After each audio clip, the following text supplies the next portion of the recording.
حد سأل نفسه قبل كده إيه اللي بيخلي المغرب ساحر للدرجة دي؟ من طوكيو لكاليفورنيا في حاجة بتشد الناس ليه؟ حاجة غامضة، والسؤال ده أعمق بكتير من اللي ممكن نتخيله. لعقود طويلة كان المغرب أرض بيلفها الغموض، أسطورة الناس بتتكلم عنها بالهمس. لكن خلص، الستارة ده انكشف، والحقيقة اللي ظهرت كانت مدهشة أكتر من أي خيال. العالم كان فاكر إنه يعرف المغرب، لكن في الحقيقة هو كان بيشوف ظلال وبس. دلوقتي المملكة بتخرج للنور وبتكشف عن حقيقة بتعيد تشكيل نظرة العالم ليها بالكامل. طيب، إيه هو المكون السري في القوة الناعمة للمغرب؟ ممكن نتفاجئ لما نكتشف إن الحكاية كلها بتبدأ من البيت، من الأسرة. في عالم أغلبنا بيحس فيه بالانفصال والبعد، اللحظات العفوية اللي شفناها في المونديال دي اتحولت لظاهرة عالمية.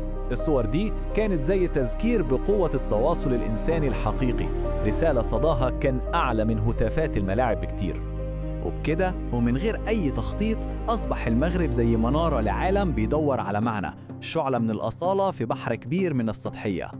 بس قصة جاذبية المغرب أعمق من مجرد القيم الأسرية. لا، دي متجذرة في تاريخ طويل من الصمود وحصانة ثقافية فريدة من نوعها